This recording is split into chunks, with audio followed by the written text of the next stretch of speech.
Hey everyone, Drill here. Haven't checked in a little bit, but just been busy working. So that update version 1.2 for Three Down Stars has been delayed in terms of being published by Nintendo. They've advised us that it should go live any day now. So they said the next update won't have the same delays that this one had. So thanks for your patience, everyone. I really appreciate that. And version 1.2 will fix a lot of the game-breaking glitches and crashes that were seen in version 1.1. So thanks for playing the game so far and sticking with us. There's been a pretty positive reaction to a bit of sort of test footage that we showed on social media, and that was for a 16-bit style game, that sort of a side-scrolling platformer. So I do have a lot of conceptual notes for that game, and it's quite fleshed out in terms of design documents and whatnot. And I don't want to do an official announcement yet, as we're focusing on the current games that we do have announced. But if you guys are interested in hearing some details, I'll share a bit about what that game will be about. So again, this is not an official announcement, but we're just fleshing out some details in terms of that. And oh boy, that's a long way down there. You can't even see it, so foggy. So that kind of, maybe I'm not going to lean on that fence, huh? So for that 16-bit Silver Falls game, we're playing it for the story mode of the game to focus on three protagonists, and each will have a very distinct gameplay style.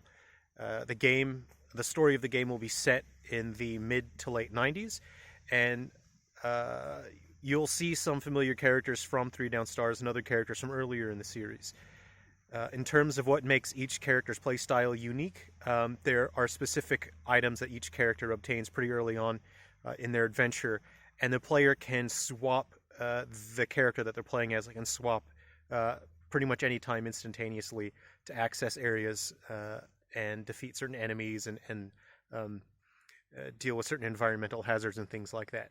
So the players who have played Three Down Stars a bit might be familiar with the mechanic who asked the player to find some parts, and the player obtained the cryo shot, the electro shot, and the flame shot. One of the items that will be in the 16-bit game is called the air shot, and it's actually a younger character who obtains the air shot, and they're actually able to use the air shot to perform things like high-speed boosts and double jumps and mid-air boosts and things like that. So that's one character. Another character obtains an item called an adaptation suit, and this suit sort of accepts DNA material from animals, and it sort of modifies the matter of the suit a bit, and it changes the players, or the wearer of the suit. It changes their sort of physical characteristics in terms of what they're capable of doing.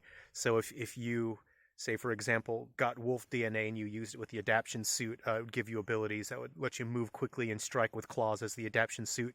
The bit that's worn on the arms, it would sort of adapt claws and things like that. So you can imagine there's all sorts of different enemies that you can face in the game that would change the way the adaptation suit works.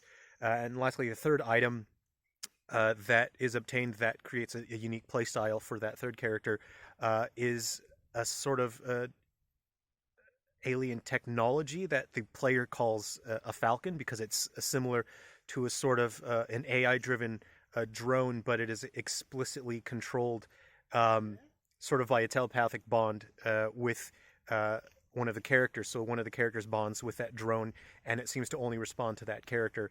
So each of the three protagonists in the 16-bit game will perform different abilities. They'll be able to access different areas and deal with enemies different ways. So with that art style that I've been working on, you will see when you change equipment on your characters, say for example like armor, hats and weapons and things like that, you will see equipment changes on the character that will be visible, and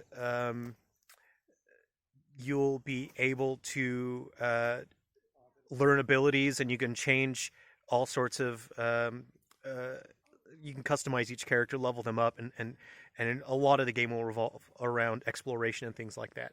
So I'm a huge fan of Metroidvania games, things like Mega Man, Castlevania, Metroid. I'm a huge fan of all of those games. So this game that I'm working on, I'd really like it to follow along those lines with the RPG elements and powering up your characters and exploring. The idea with this 16-bit style game is that it will connect to other games in the series again with a code linker system, and you'll actually be able to take characters from other games and put them in the 16-bit style game, and have a lot of different playable characters and the abilities that characters have in the 16-bit style game.